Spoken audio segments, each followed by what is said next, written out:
Hello, it's Jennifer from heysealemon. I have a couple more planners I'd like to give a makeover to because I saw them at the dollar store looking all sad.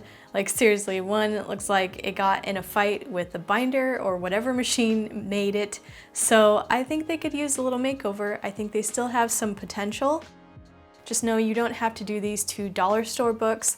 These little refreshers can be done to any book that's on the clearance, or maybe you have a book that needs a little bit of a repair, a refresh. I think these book makeovers are fun to do, so if you want to see more of them, hit that like button.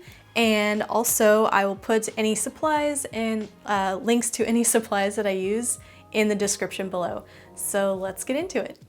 First up is a weekly planner that has pages that I think are decently laid out. The design is very minimal, so I think these could still work well.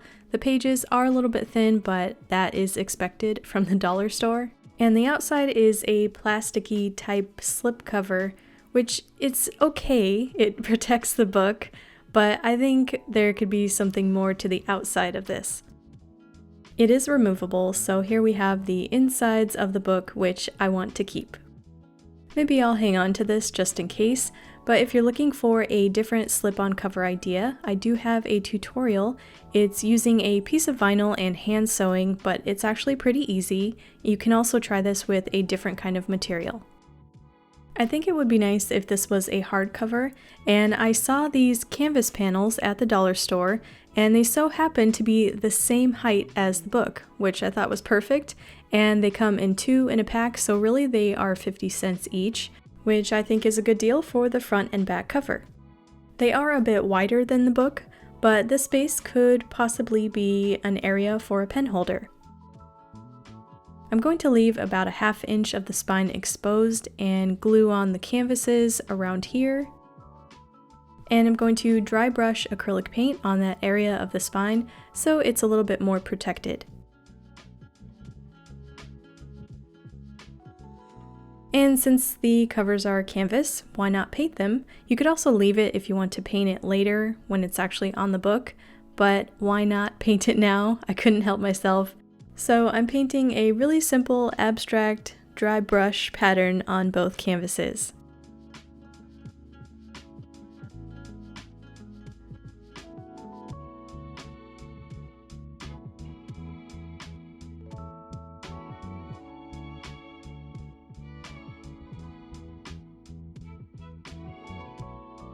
Now that all pieces are dry, I'm going to tackle the pen holder area, which will be sandwiched between the back cover of the book and the canvas. Cutting a strip of cardstock that's about 1 inch wide. Estimating the placement, I want it around the middle, and completely folding it down because I think that tension will actually hold the pen in better. To help me with placement, I'm marking off about 1 inch of the spine so I know where to glue the canvas. And I'll be using tacky glue, which I think you can find at the dollar store. I already had a bottle, but normally I don't use this for the spine of books, but I think it's totally fine to use on the covers.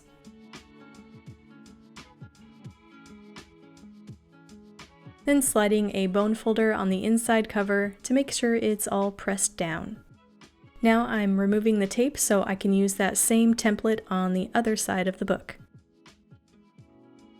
And technically this will be the back cover where I'm putting the pen holder, so first I'm going to make sure that pen holder is glued together on its own to make a loop.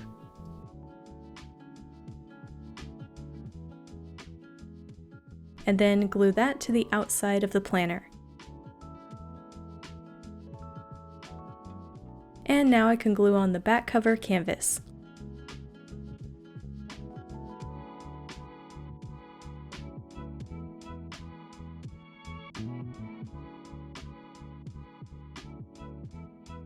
Then sandwiching paper on the inside covers to absorb any moisture from the glue so it doesn't warp the inside pages. Then a heavy weight on top of the whole book so it dries flat. And here is the new planner. I think it looks completely different from what we started with. Although the cover is no longer removable, I actually like the hardcovers better, and it has a pen holder now.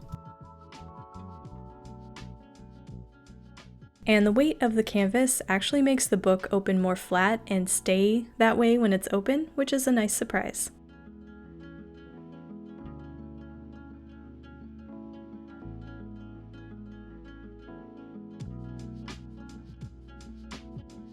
Next makeover is for a Casebound planner.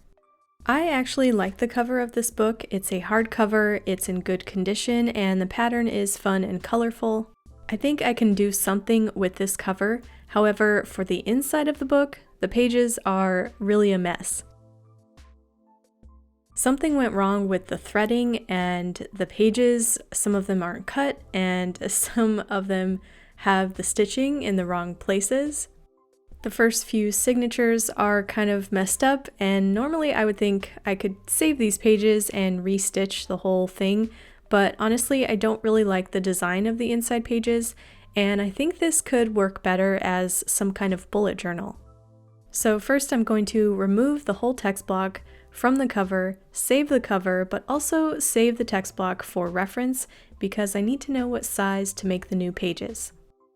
You can see I'm kind of doing this carefully because I want to remove as much of the end pages as I can without ruining the board. And removing any loose pieces of paper from that because when I glue a new text block on, I don't want it to be loose. And it's okay if not all of it comes off. I'm just trying to get off as much as I can. And sand down the leftovers so it's a smooth surface to glue on. To make this new text block, I'm using 14 letter-size sheets of blue paper. It doesn't have to be blue, but why not? And a yellow piece of cardstock for the end pages. And to make it more of a bullet journal, I'm printing out my own dot grid on both sides. It's a dot grid that has enough space for my kind of handwriting, and you can also find a downloadable template of the one I'm using in the description below. I have my dot grid printed out on both sides of my blue sheets, and now I'm going to fold them all in half on the longer side. Folding it this way gets me closer to the original text block size, so I'm just going to measure that original text block to make sure I know what size to cut these down. So I'm trimming each folded sheet in half and then trimming it to the final height size, but I'm leaving the width because I'm going to cut that later.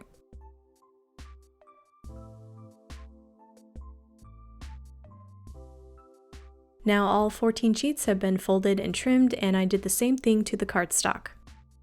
Then I'm going to stack 4 folded sheets together to make one signature.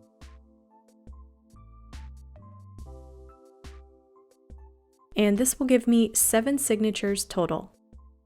Then I'm going to use one as a template to make the binding holes.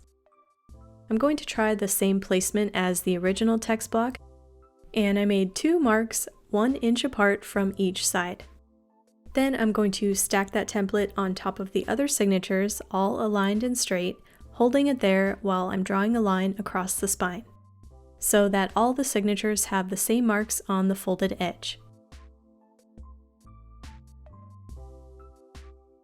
Then using an awl to pierce through each signature on those marks, and making sure that I keep them in the same order that I marked them.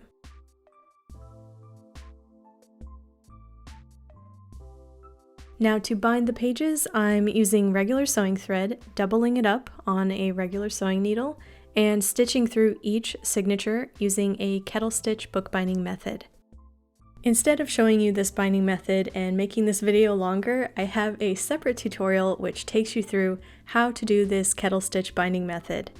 This video is an in-depth tutorial, and this is what I use for all my text blocks for Casebound books. Now I have all 7 signatures stitched together, and I'm going to glue the spine. I like to use my DIY book press to hold it all together, but you can also clamp this in a vise or put a heavy weight on top of it. I added 1 coat of PVA glue on the spine and trying to make the spine the same width or height as the original text block.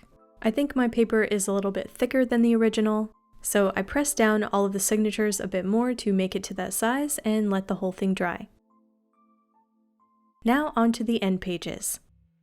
Brushing on about 1/4 inch line of glue near the spine and pressing down the end pages on both sides. And to make the text block a bit more durable, I wrap a piece of paper or cloth around the spine with glue. Keep in mind, whichever cloth or paper you use on your text block, it doesn't have to be exactly this size, just something around there so it's covering a little bit of both the spine and end pages, and it will help you glue your end pages to the cover and make it more strong of a book.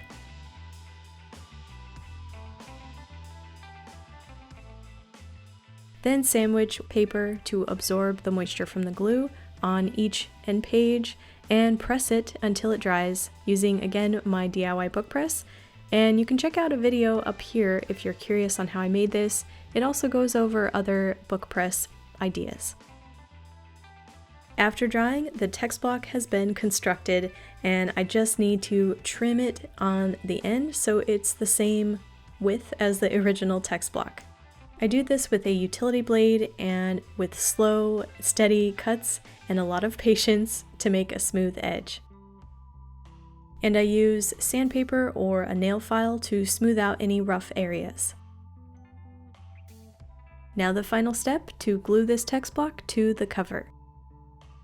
I like to use an extra strength glue stick for small books, but you can also use PVA or book glue.